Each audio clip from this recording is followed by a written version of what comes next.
Oh toi explorateur d'univers, sache que cette belle vidéo est sponsorisée par Thanos. Bon ok, par la collection inédite et approuvée par la licence officielle Marvel Studios, le gant de l'infini. T'as toujours rêvé de posséder cet artefact singulier qu'est le gant de l'infini, mieux tu souhaites comme Tony Stark en forger un, en créer un qui plus est de 73 cm, une réplique parfaite en métal, oui vous ne rêvez pas, en métal. Et bien avec cette sponsor, vous aurez l'occasion de le monter pas à pas ce petit bijou tout au long de cette nouvelle aventure. Une belle maquette du gant de l'infini, le gant possède bien évidemment des doigts mobiles et les gemmes de l'infini s'illuminent pour un effet des plus réalistes. Bref, le niveau de détail du gant est juste cosmique. Vous aurez bien sûr avec chaque numéro, chaque partie du gant, un fascicule qui vous explique comment monter chaque pièce, avec à l'intérieur plein d'infos sur le gant lui-même ou encore sur des personnages Marvel qui gravitent autour du gant, entre Thanos, les gardiens de la galaxie, etc. Le tout avec plein de cadeaux de prévente, même que les premiers 1000 abonnés auront droit à un cadeau exclusif, une miniature du gant de l'infini, cette fois celui d'Iron Man. Bref, si vous êtes un grand fan de Marvel, ne manquez pas cette collection Gant de l'infini, le lien est en description et il vous permettra d'avoir toutes les informations nécessaires pour sauter le pas si tout ça vous intéresse. Sachant qu'il y a du coup un code promo HeroesF. Voilà, bon visionnage.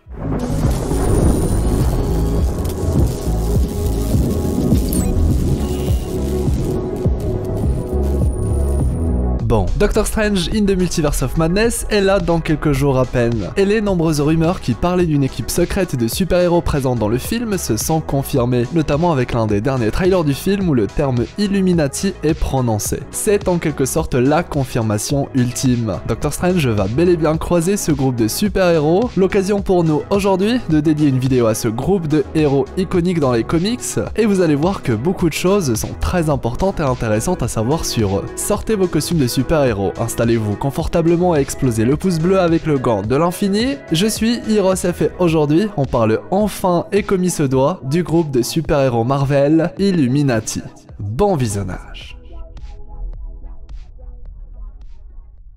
C'est désormais une certitude, les Illuminati vont bel et bien être adaptés sur le grand écran via Doctor Strange 2, ils vont enfin faire partie du MCU. Mais à l'origine, quel est véritablement ce groupe? D'où viennent-ils? Comment sont-ils apparus? Et surtout, quel est leur but principal? Eh bien c'est naturellement dans les comics qu'on en apprend beaucoup plus. Depuis des millénaires, il existe un conflit qui oppose deux races extraterrestres en particulier. Un conflit qui génère de nombreux dommages, notamment collatéraux, et il s'agit de la guerre entre les Kree et les Skrulls. La planète Terre a même été à plusieurs reprises l'un des endroits où se sont affrontés ces deux races extraterrestres. Et vous vous en doutez, fatalement, l'humanité en a pas mal souffert. Après tout, quand le champ de bataille se trouve être ton foyer, il devient dès lors très difficile de continuer à vivre sereinement, surtout lorsqu'on parle d'un conflit millénaire. Et c'est justement là que va naître pour la première fois l'idée du groupe Illuminati. Futuriste et fervent défenseur de la Terre qu'il est, aux côtés des Avengers, Tony Stark a conscience que l'humanité a besoin d'être protégée des menaces extraterrestres, et surtout que la Terre doit savoir y faire face, si besoin. Le problème étant que l'humanité n'est pas assez évoluée sur le plan spatial, et même de manière générale lorsqu'on parle d'affronter des entités qui proviennent de l'extérieur de la planète. La seule véritable barrière en menaces externes, ce sont les super-héros, ceux qui ont le pouvoir de tenir tête à des êtres plus évolués que l'humanité, et ça, la Terre en possède énormément. Néanmoins, ces fameux super-héros se divisent généralement en plusieurs groupes, et sont pour la plupart chacun de leur côté. Et ça, c'est quelque chose qui n'aide pas pour affronter des menaces extraterrestres. C'est même une grande faiblesse, puisque quand l'humanité est attaquée, c'est toute la Terre qui est concernée, donc, logiquement, il devrait y avoir une unification totale des héros pour défendre la planète. Et tout ceci, Tony Stark en a parfaitement conscience, et c'est une problématique à laquelle il veut trouver une solution. Il va ainsi planifier une réunion secrète, mais genre vraiment secrète, impliquant 7 des plus grands super-héros de la Terre, y compris lui-même, bien évidemment. Nous retrouvons donc Tony Stark, l'un des leaders du groupe Avengers, futuriste et scientifique de génie, Charles Xavier, le professeur X, leader des mutants, Reed Richards, le fondateur des 4 Fantastiques et l'un des hommes les plus intelligents de la planète, Namor, le prince d'Atlantis et des océans, Dr. Stephen Strange, maître des arts mystiques et sorcier suprême, Black Bolt, dirigeant des Inhumans, et enfin le puissant et sage Black Panther, le roi du Wakanda. Toutes ces grandes figures ont été réunies par Iron Man et ce, dans un but bien précis, leur faire réaliser que l'humanité a besoin d'une unification de ses dirigeants surhumains pour faire face aux menaces extérieures. Pire encore, Tony affirme que les dommages causés par la guerre des Kree et des Skrulls, qui s'est déroulée sur Terre, est de leur faute, car chacun d'entre eux avait des informations et des moyens qui, mis en commun, auraient permis d'éviter la problématique Kree et Skrulls. Il faut une délégation héroïque, c'est la proposition de Tony Stark et c'est pourquoi il a réuni de nombreux dirigeants surhumains. Il souhaite que les Avengers travaillent aux côtés des mutants, des Wakandais, des Atlantes, des 4 Fantastiques et des Inhumans, car ensemble ils peuvent contrer n'importe quelle menace. Néanmoins, c'est une idée qui n'est pas si facile que ça à réaliser. Elle semble même impossible en pratique. Déjà qu'Iron Man n'arrive même pas à diriger les Avengers puisqu'ils ont chacun leurs propres idéaux et manières de faire, alors essayer de contrôler et coordonner plusieurs groupes de super-héros, je vous dis pas la galère que ça doit être. De plus, on parle quand même de faire combattre ensemble plusieurs populations qui parfois ne s'apprécient pas forcément entre elles. S'il faut, par-dessus tout, coordonner les décisions de plusieurs dirigeants qui souhaiteront toujours faire passer leurs propres intérêts, et ceux de leur groupe, ou royaume ou peuple, bref, il y a déjà un grand déséquilibre qui existe. Et puis il ne faut pas oublier que pour les mutants, l'humanité possède une grande animosité envers eux. Et oui, nombreux sont ceux qui les détestent, et les considèrent comme menaçants, voire contre nature.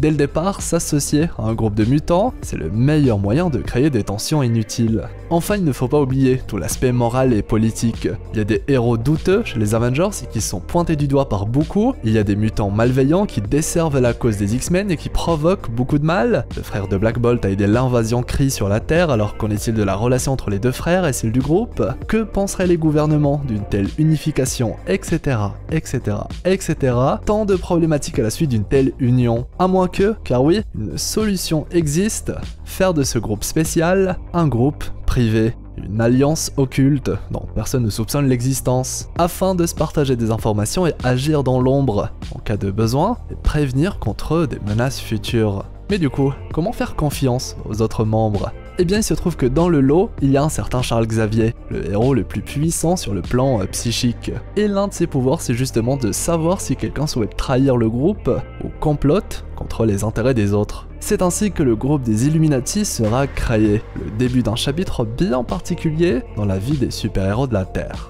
Ah oui, seul Black Panther refuse de faire partie du groupe, et s'en ira même assez vite, car selon lui, les Illuminati se sont autoproclamés défenseurs de la Terre sans l'approbation de qui que ce soit, et surtout, si des tensions voient le jour entre les membres, ou que d'une manière ou d'une autre les membres du groupe ne sont pas d'accord sur une affaire, eh bien, il craint le pire. Et je pense que c'est pertinent de sa part. Après tout, il ne manquerait plus que l'initiative Illuminati, créée à la base pour faire face aux menaces externes, finisse par donner vie à des menaces internes.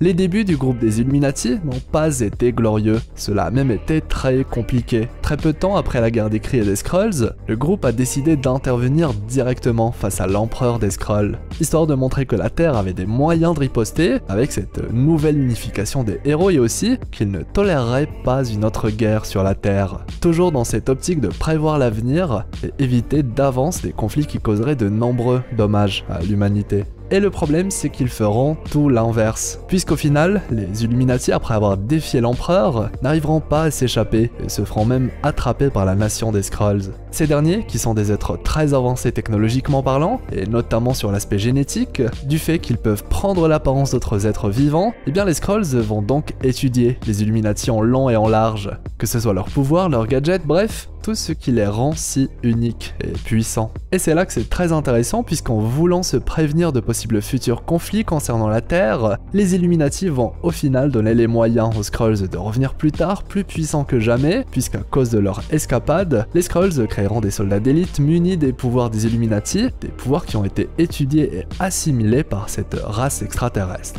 En bref, les Illuminati ont seulement rendu les choses beaucoup plus compliquées. Après cette épopée, le groupe se retrouvera à plusieurs reprises à essayer de régler un conflit avant qu'il n'explose à l'échelle planétaire. Ils réussiront à démasquer et contrecarrer le retour du Beyonder avant qu'il n'intervienne et ils ont stoppé une possible future guerre avec l'Empire Kree. Ce nouveau groupe a même réussi, notamment grâce à Reed Richards, à réunir les 6 pierres d'infinité et se laissant partager entre eux, afin d'éviter qu'une autre entité comme Thanos ne s'en accapare. Un jour, les Illuminati feront face à une véritable problématique avec le cas de Banner qui provoquera même un début de dissolution du groupe. Banner, alors transformé en Hulk, ravagera Las Vegas et provoquera la mort de plusieurs personnes. Les Illuminati feront alors le choix, mais pas à l'unanimité, d'envoyer Hulk dans l'espace comme une sorte de bannissement afin que la Terre évite de subir les crises de colère de ce dernier. Une solution de facilité qui ne plaira pas à Namor et qui le poussera à partir, car cette solution n'est que temporaire. Et il est clair que Hulk reviendra un jour ou l'autre pour se venger, ce qu'il finira bien par faire. Ce qui est intéressant avec le groupe des Illuminati, c'est que nous ne sommes clairement pas sur un groupe de super-héros comme les autres. L'équipe est très orientée conflit moral et politique,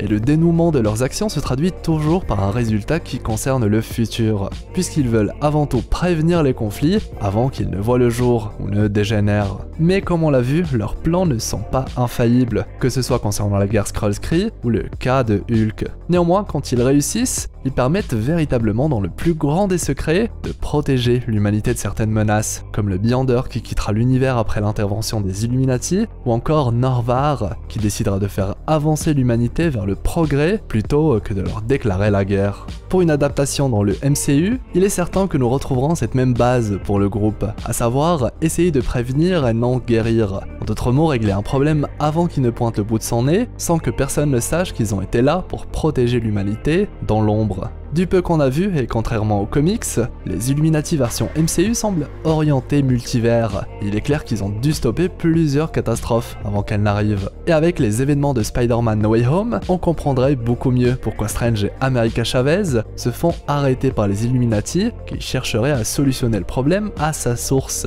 avant qu'un autre drame n'arrive, quelque chose qu'ils voudraient possiblement régler concernant Wanda également, s'ils finissent par penser qu'elle est un danger. Qui sait, un autre Doctor Strange a peut-être été problématique, d'où l'envie des Illuminati de savoir ce que vaut vraiment ce nouveau Doctor Strange qui débarque sans prévenir, le nôtre du coup. D'ailleurs, dans une adaptation pour le MCU, Marvel est libre de faire ce qu'ils veulent, tant qu'ils respectent un minimum l'essence du groupe des Illuminati, à savoir l'unification des héros et dirigeants surhumains les plus puissants et les plus influents de chaque catégorie. Toutefois, si on est vraiment sur une version Illuminati multivers, ce n'est alors plus seulement question de faire une équipe de héros les plus puissants et influents de la Terre, mais possiblement une équipe des plus puissants héros de différentes réalités. Illuminati multivers quoi. Un Charles Xavier ultime dans l'idée, un Tony Stark assez singulier, un sorcier suprême unique en son genre, bref, vous avez compris l'idée. Dans tous les cas, il sera très intéressant de voir l'histoire et le fonctionnement du groupe dans le MCU, quelque chose qui, disons-le, nous hype énormément. Et du coup, dites-moi vous, qui selon vous fera partie de ce groupe version MCU, car après tout le groupe sera adapté, donc les membres des comics ne seront pas forcément ceux du MCU. Et aussi dites-moi lequel d'entre eux vous avez hâte de voir à l'écran, et aussi ce que vous pensez de l'arrivée de ce groupe en général dans le MCU. L'espace commentaire est là pour ça. Imaginez un peu qu'un Spider-Man fasse partie de l'équipe, une folle idée, mais j'ai envie de dire pourquoi pas. Hâte d'avoir votre avis. Comme toujours, je compte sur vous pour le pouce en l'air, le fameux pouce bleu avec le gant de l'infini, ça m'aide énormément et m'encourage à vous faire plein de belles vidéos. Si c'est votre première fois sur la chaîne ou si ce n'est toujours pas fait, abonnez-vous, faites partie de l'équipage des explorateurs d'univers avec la petite cloche pour être notifié à chaque publication. Et si vous avez envie d'en savoir plus sur Thor 4 et son nouveau teaser trailer, ou encore sur l'arrivée de Deadpool dans le MCU, les annotations de fin vont comme d'habitude vous renvoyer vers de belles vidéos. Quant à moi, eh bien, je vous souhaite une agréable journée ou soirée. C'était Hirosef l'explorateur d'univers pour vous servir.